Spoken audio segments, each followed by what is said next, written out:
علیکم ورحمۃ اللہ وبرکاتہ۔ حضرات دیوکار، گزشتہ جمعۃ المبارک میں سورۃ النبا کا ترجمہ و تفسیر جاری گزاری تھی۔ پہلے جمعۃ المبارک میں ہم نے 16 آیات کا ترجمہ و تفسیر بیان کی تھی۔ پھر دوسرے جمعۃ المبارک میں 17 سے 30 آیات تک اس کا ترجمہ و تفسیر کی جا چکی ہے۔ آج انشاءاللہ تعالیٰ اس سورت کو ختم کرنے کی کوشش کریں گے۔ 10 آیات ان پر آج تفصیل کے ساتھ سیر حاصل گفتگو کی جائے گی۔ خالق کائنات آیت نمبر 31 میں ارشاد فرماتا ہے ان للمتقین مفازا، ان لفظ تحقیق ہے، للمتقین پرہیزگاروں کے لیے، مفازا کامیابی کی جگہ ہے، تحقیق پرہیزگاروں کے لیے کامیابی کی جگہ ہے۔ اس آیت کے اندر للمتقین کے الفاظ ہیں، پرہیزگاروں کے لیے۔ متقی کس کو کہا جاتا ہے؟ امام فخر الدین رازی رحمۃ اللہ تعالیٰ نے مشہور زمانہ تفسیر جو کہ عربی زبان کے اندر ہے، انہوں نے قرآن پاک کی تفسیر کی ہے، عربی زبان میں ہے، وہ 30 جلدوں کے اندر آج بھی اپنی عظمت کا لوحہ منواتے ہیں۔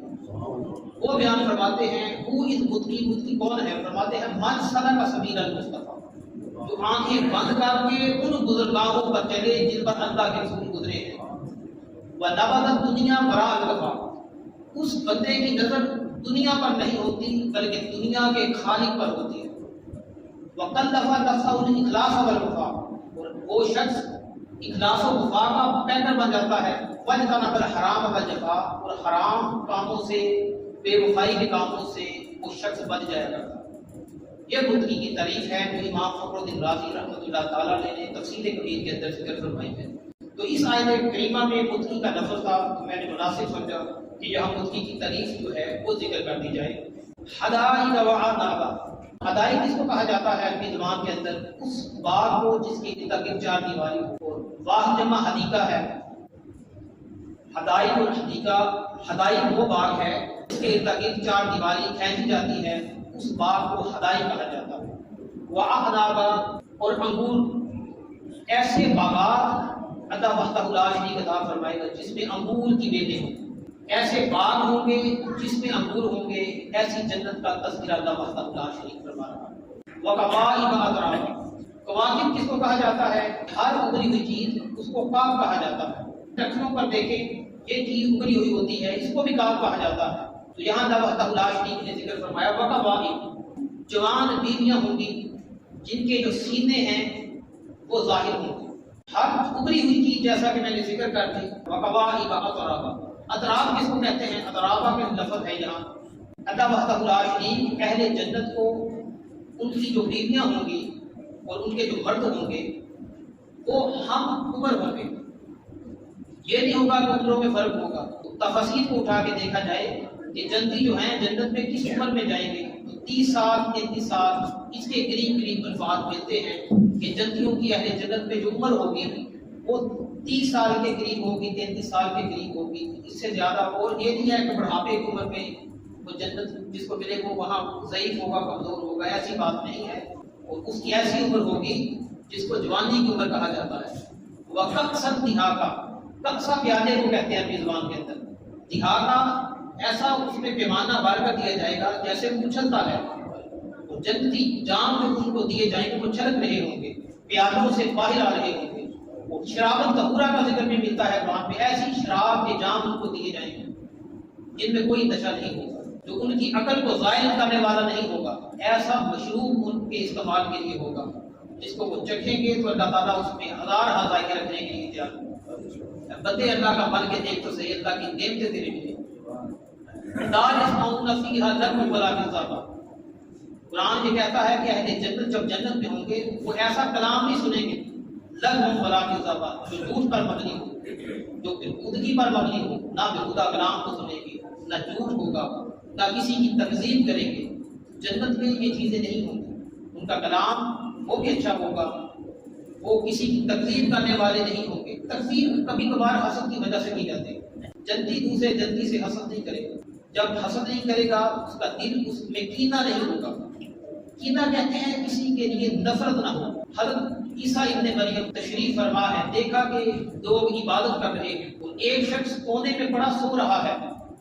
آپ نے اس کو اٹھایا، کہا کہ اللہ کے بندے سارے عبادت کر رہے ہیں اور تو کونے میں پڑا سو رہا ہے۔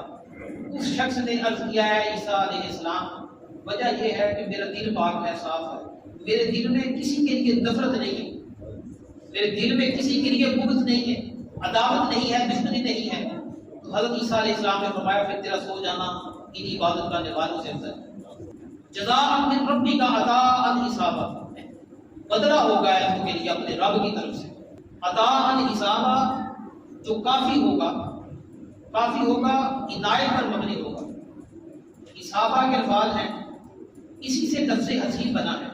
حسیب کفایت کو بھی کہتے ہیں، اور اس کو حساب کیا جائے تو گنتی اور شمار کو بھی کہتے ہیں۔ بندہ وحدہ لا شریک کی جو جزا ہے، اس کا جو بدلہ ہے، اللہ کا جو بدلہ ہوگا، اللہ تعالیٰ کی جو جزا ہوگی، وہ اس کی عطا جو ہوگی وہ انسانوں کے لیے کافی ہوگی۔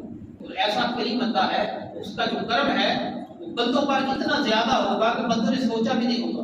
آگے الفاظ ہے رب السماوات والارض وما بینہما الرحمن، جو کچھ آسمانوں اور زمینوں میں ہے، جو ان دونوں کے درمیان ہے، وما بینہما الرحمن، جو ان دونوں کے درمیان ہے، اور رحمان وہ بہت رحم فرمانے والا، اس سے بڑا رحیم کوئی نہیں ہے، اس سے بڑا کوئی کریم نظر نہیں آتا، اس سے بڑا کوئی رحیم نظر نہیں آتا۔ لا یملکون منہ کتابا، کسی کو اختیار نہیں ہوگا اللہ وحدہ لا شریک کی بارگاہ اقدس میں کلام کر سکے۔ کلام کا کہتے ہیں کلام کو، گفتگو کو، اور اللہ تعالیٰ کی بارگاہ ایسی ہوگی اس میں کسی کی مجال نہیں ہوگی کہ کوئی یوم یقوم الروح والملائکۃ صفا، وہ ایسا دن ہے جس میں حضرت جبریل امین فرشتوں کے ساتھ صف بستہ کھڑے ہوں، ہاتھ باندھے ہوئے ہوں۔ جب دوریوں کے سردار کا یہ عالم ہے، اس کے ساتھ فرشتوں کا یہ عالم ہوگا، تو اندازہ لگائے اس دن کی ہیبت کیسی ہوگی۔ لا یتکلمون، وہ ایسا دن ہوگا وہاں کسی کو کلام کرنے کی اجازت نہیں ہوگی۔ من اذن له الرحمن، جس کو اللہ وحدہ لا شریک کی اجازت ہے۔ وقال ثوابا، اور وہاں بات جو کرنے والا ہوگا وہ بھی حق پر مبنی ہوگا، حق بات ہی کرے گا، اور کہنے والا جو بات کرے گا وہ حق پر مبنی ہوگی، سچ پر مبنی۔ ایسا دن ہے قیامت کا دن ہے جس میں بات کرنے والا، پہلی بات تو یہ ہے کہ اللہ وحدہ لا شریک کے دربار میں کسی کو کلام کی اجازت نہیں، اور اگر کسی کو کلام کی اجازت ہوگی تو وہ اللہ تعالیٰ کی اذن کے ساتھ ہوگی۔ اس دن کا عالم یہ ہے کہ بڑے بڑے فرشتے جو ہیں وہ بھی ہاتھ باندھے اللہ کی بارگاہ اقدس میں کھڑے۔ اللہ وحدہ لا شریک نے اس آیت کریمہ کے اندر قیامت کا جو نقشہ ہے اس کو کھینچا ہے، اس کو بیان کروا ہے۔ جو پچھلی آیتیں تھیں، آپ کو اگر یاد ہو گزشتہ جمعہ مبارک میں نے تذکرہ کیا تھا، اللہ تعالیٰ نے کافروں کے مشروب کا ذکر کرنے کے بعد، ان کے عذاب کا ذکر کرنے کے بعد آگے آج کی آیات جو ذکر کی ہیں وہ ایمان والوں پر اللہ تعالیٰ کے لطف و کرم کا ذکر کیا، کیونکہ ہر چیز جو ہوتی ہے وہ اپنی ضد کے ساتھ پہچانی جاتی ہے۔ کفر کی ضد ایمان ہے، دوزخ کی ضد جو ہے وہ جنت ہے۔ اللہ تعالیٰ نے کافروں کے لیے دوزخ کا ذکر کر کے اللہ حمیمہ و غساقہ کی تشریح کی گئی تھی گزشتہ جمعہ مبارک، کہ ان کے کھولتا ہوا گرم پانی ہوگا۔ تو یہاں آج ذکر فرمایا کہ اہل ایمان کو ایسے مشروب دیے جائیں گے، جام بھر بھر کے وہ باہر آ رہے ہوں۔ اللہ وحدہ لا شریک نے اہل جنت اور ان کی جو اللہ تعالیٰ پر نعمت ذکر فرمائے گا، جو اللہ تعالیٰ نے ان کو نعمتوں سے آراستہ فرمانا ہے، اللہ وحدہ لا شریک اس کا ذکر فرمائے۔ ذالک یوم الحق، یہ حق بات ہے۔ فمن شاء اتخذ الی ربہ مآبا، بس جو پکڑ لے اللہ وحدہ لا شریک کی طرف ٹھکانہ، اللہ وحدہ لا شریک کی طرف کوئی جانا چاہے تو اللہ وحدہ لا شریک اپنی طرف اس کو راہ دے دیا کرتا۔ انا انذرناہم عذابا قریبا، بے شک اللہ وحدہ لا شریک فرماتا ہے ہم نے ان کو ڈرایا ایسے عذاب سے، تمہیں ایسے عذاب سے ڈرایا جو کہ ان قریب آنے والا ہے۔ یوم ینظر المرء ما قدمت یداہ، انسان اس دن دیکھے گا، اس مرء آدمی کو کہتے ہیں، اب انسان اس دن دیکھے گا، یوم ینظر المرء ما قدمت یداہ، اور انسان دیکھے گا اس کے ہاتھوں نے آگے کیا بھیجا رکھا ہے، اس نے آخرت کے لیے کیا کام کر رکھے ہیں، یہ انسان دیکھے گا۔ اللہ وحدہ لا شریک اس کو دکھائے گا کہ دیکھ تو نے زندگی میں کیا کیا ہے، آج کے دن کے لیے ہم نے جمع کر رکھا ہے، وہ ساری فلم اس کو دکھائی جائے گی جو زندگی میں تو کرتا رہا، آج پہلے اس کو دیکھ لے تاکہ پھر انکار نہیں کر سکے۔ تمہیں ہم نے ڈرا رکھا تھا کہ یہ عذاب جو ہے ان قریب آنے والا ہے، ان قریب یہ عذاب آ جائے گا۔ جب یہ عذاب دیکھیں گے، ہر ایک دیکھے گا، اہل ایمان بھی دیکھیں گے، کافر مشرک وہ بھی دیکھیں گے۔ وَيَقُولُ الْكَافِرُ، یہاں آ کر کافر کیا کہے گا، یا لیتنی کنت ترابا، اے باری تعالیٰ کاش میں مٹی ہوتا یہ دیکھنا مجھے نصیب نہ ہوتا، کیونکہ کافر یہی کہتے رہے کہ جس نے دنیا سے چلے جانا ہے اس نے مٹی ہو جانا ہے، تو وہ دوبارہ مبعوث کیے جانے سے پہلے مٹی تھا، جب اس کو مبعوث کر دیا گیا دوبارہ اٹھا دیا گیا، اب بھی وہ مٹی ہے، اب بھی وہ مٹی ہے، اب مٹی کی تمنا کرے گا، کاش یہ دن دیکھنا مجھے نصیب نہ ہوتا اور میں مٹی ہوتا۔ مٹی سے اس کو اٹھایا گیا تھا اور اللہ تعالیٰ کی نعمتوں کا ہی انسان نے اقرار کر دیا۔ یہاں آ کر یہ سورت جو ہے اس سورہ کا اختتام ہو جاتا ہے، اور یہ دوائیہ الفاظ جو کافروں نے کہے اس کا ذکر خیر قرآن عظیم فرقان حمید نے یہاں کیا ہے کہ کافر یہ کہے گا کہ کاش میں مٹی ہوتا، میرے جسم میں جان نہ ہوتی، مجھے وجود نہ دیا جاتا، مجھے ہڈیوں کا ڈھانچہ اور اس پر گوشت نہ پہنایا جاتا، اس دن کو دیکھنے سے پہلے میں مٹی کیوں نہ ہو جاتا۔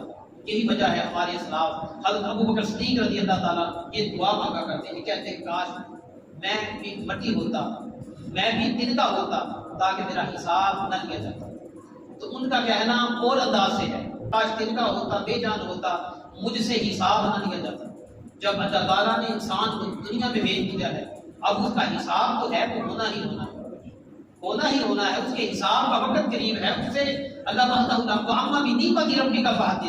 اللہ تعالیٰ نعمتوں کے بارے میں اس سے پوچھے گا، بات پوچھ کرے گا کہ بندے میں تجھے نعمتیں دی تھی، ان نعمتوں کا کیا فائدہ تو نے اٹھایا ہے، مجھے بتلا، ان نعمتوں کے بارے میں کیا تو نے کیا یہ مجھے بتلا، میں نے تجھے آنکھیں دی تھی، آیا تو نے قرآن کی تلاوت کی ہے، دیکھا ہے قرآن کو، یہ تو مجھے بتلا۔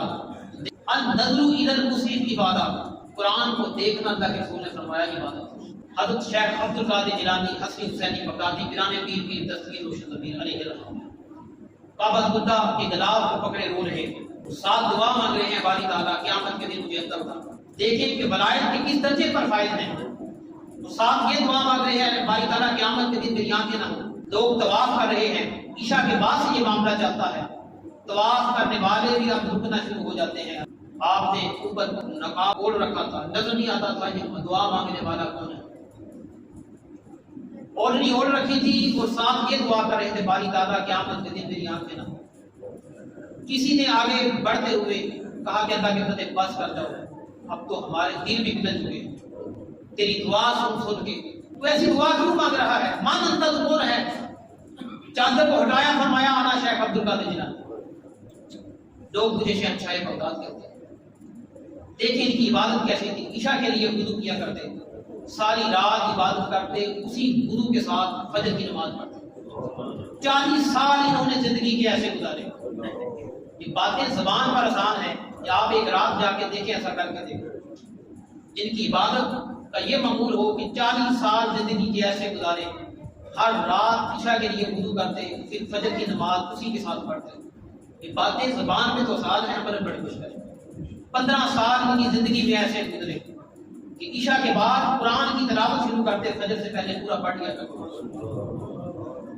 یہ باتیں ایسی ہیں کہ اگر غور کرے انسان، کوشش کرے، ہم ایک دو پارے پڑھ کے تھک جاتے ہیں، کمزور ہیں، ضعیف ہیں، لیکن جسے اللہ وحدہ لا شریک توفیق دے دیتا ہے۔ حضرت علی اور مرتضیٰ شیخ خدا رضی اللہ تعالیٰ گھوڑے کی ایک رکاب پہ پاؤں رکھتے، دوسری پہ رکھنے سے پہلے پورا قرآن پاک پڑھ لیا کرتے۔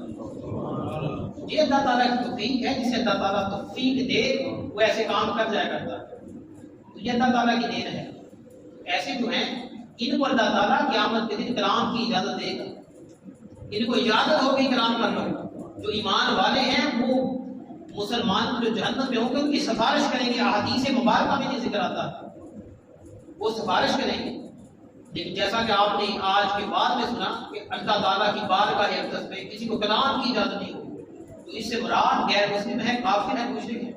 پھر اللہ تعالیٰ جس کو اذن دے گا، جس کو اجازت دے گا، وہ بندہ کلام بھی کر سکے، تو اللہ تعالیٰ سے دعا کرتا ہوں اللہ تعالیٰ قرآن مجید فرقان حمید کا فہم نصیب فرمائے۔ وما علیہ البلاغ۔